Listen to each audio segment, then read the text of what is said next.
Assalamualaikum warahmatullahi wabarakatuh. Ada sebuah tulisan dari Kyai Moh Baihaqi. Beliau profilnya adalah dari pesantren Sidogiri. Beliau di sini menulis tentang Ba'lawi. Saya akan bacakan tulisan beliau. 300 muftih tarim mengisbat nasab Ba'lawi. Jadi ada 300 ulama yang mengisbat bahwasannya Ba'lawi itu nyambung nasabnya ke Rasulullah SAW. Bayangkan 300 teman-teman. Abad 7 sampai 8 Hijriah, manuskrip Al-Jauhari Asyafaf karya Syekh Khotib 7 sampai 8 Hijriah yang berada di Maktabah Al-Aqaf Tarim nomor 1535, ditulis tahun 1256 Hijriah oleh Baihaqi. Oke, saya akan bacakan. Kata pepatah Arab, baladi ar-rajul a'lamu bihi min ghairihi. Penduduk setempat lebih tahu ketimbang orang lain. Pepatah ini tepat bagi para Imadiyah yang mereka tidak tahu seluk-beluk Hadramaut dengan tradisi kabilah yang masih kuat mengakar hingga sekarang. Harusnya itu kaum Kiai Imad atau Kiai Imadnya sendiri, beliau itu terjun ke Yaman, yang menelitinya di Yaman gitu loh. Karena apa? Karena tadi ada pepatah yang mengatakan penduduk setempat lebih tahu ketimbang orang lain. Sedangkan Kiai Imad itu belum pernah ke sana, tim-timnya juga orang yang lain belum ke sana, kan belum tahu, ya kan? Lalu tiba-tiba mereka menafikan keturunan Ba'lawi dari sebuah kitab. Nah, ini ada dari kisaran abad 7 sampai 8 Hijriah.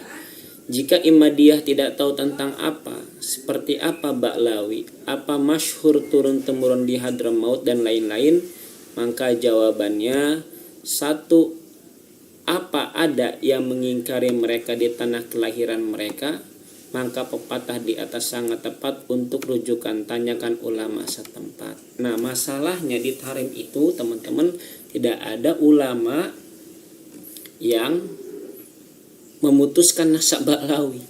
Kenapa? Karena kalau kata pepatah tadi, ya kan, sangat tepat untuk rujukan, tanyakan ulama setempat. Ada nggak yang memutuskan nasab Ba'lawi di Yaman? Nggak ada gitu. Ini 300 ulama loh teman-teman. Nah, saya sodorkan sejarawan Hadramaut yang masyhur, alim fikih, menjadi rujukan dalam sejarah dan fikih dari abad ke-9 dulu ya. Beliau hidup di abad ke-9. Beliau ialah Syekh Abdullah Al-Thayyib bin Ahmad Ba' Makromah, yang dikenal dengan Ba' Makromah, 870 sampai 947 Hijriah. Kealiman fikih dan sejarahnya tidak perlu dipertanyakan. Dalam kitab karya beliau, Qiladatun An-Nahr fil Hayati Ayyanid Dahr, jilid 6 menyebutkan bahwa Ahmad bin Isa Al-Muhajir pindah dari Bashrah bersama keluarganya hingga sampai Hadramaut, yang mana Ahmad bin Isa ialah datuk dari Sa'da Ba'lawi. Al-Ishruna Al-Khamisatu fil Mi'ati Al-Thalithah Al-I'lam, ya kan. Ini Ahmad Isa bin Muhajir. Terus nanti dibaca oleh tim-timnya Kiai Imad ya, sama Kiai Imadnya lah nanti sampai waqabruhu fi syibiha ya, atau waqabri fi syibiha. Oke, ini mengenai tentang Ahmad bin Isa Al-Muhajir ya, ditulis dalam kitab karya Mbah Mahromah. Selanjutnya terkait nama Abdullah dan Ubaidillah, lalu beliau melanjutkan wa khalafa Ahmad al-madhkuru waladan yusamma Ubaidan bitasgir wa yuqalu lahu aidan Abdullah fashtahara bidzalika inda al-Hadramaut, Allah alam subhanahu wa ta'ala, subhanahu a'lam. Ahmad bin Isa memiliki putra bernama Ubaid, ditasgir dari Abdullah. Dia juga dipanggil dengan Abdullah. Nama Ubaidillah menjadi masyhur bagi kabilah Hadramaut. Beliau melanjutkan wa khalafa Ubaid. Nah, salasa minal walad wahum Basri Jaddul Faqih Salim ibnu Basri al-Madhkur fi awailil mi'ah asadisah, sampai bin Ubaid Jadu Ali Ba'lawi. Ubaid memiliki 3 putra. Basri, kakek dari Al-Faqih Salim bin Basri, abad ke-6 Hijriah. Jadid, kakeknya Imam Mughandis Ali bin Muhammad sampai bin Jadid, ulama abad ke-6 Hijriah. Yang ketiga Alawi keturunan Basri dan jadi terputus tidak berlanjut.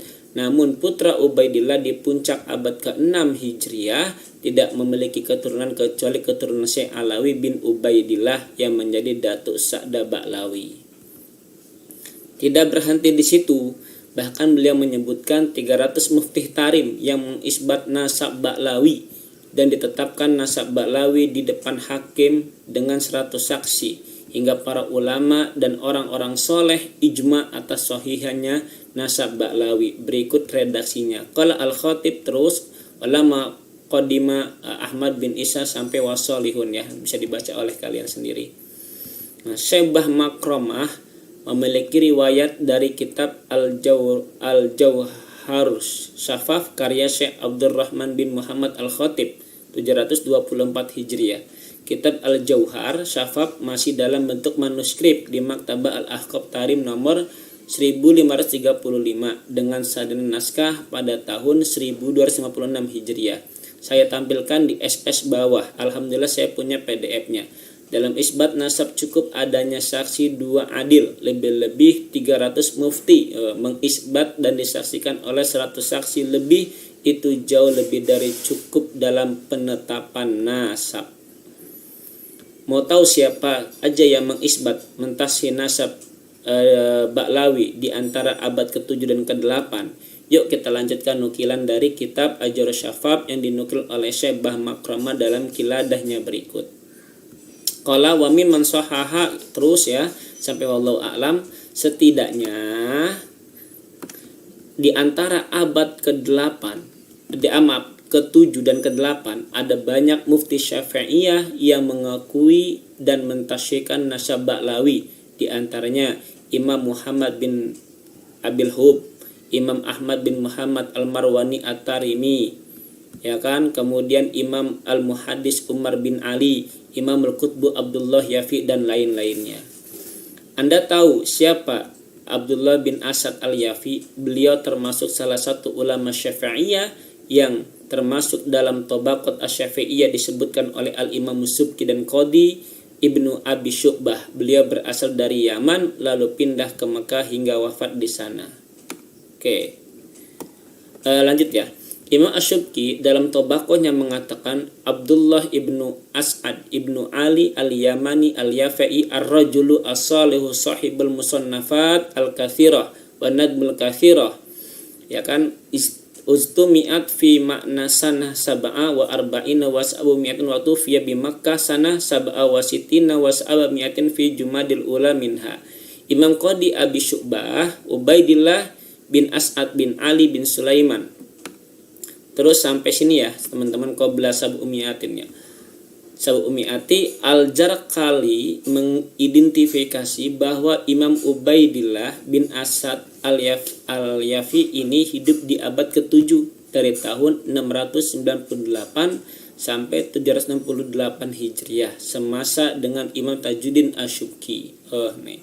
Secara tidak langsung Syekh Khatib yang 724 Hijriah memberi informasi yang valid atas isbat nasab Ba'lawi di masa beliau, yang mana beliau juga sejaman dengan Al-Imam Muyafi kala itu.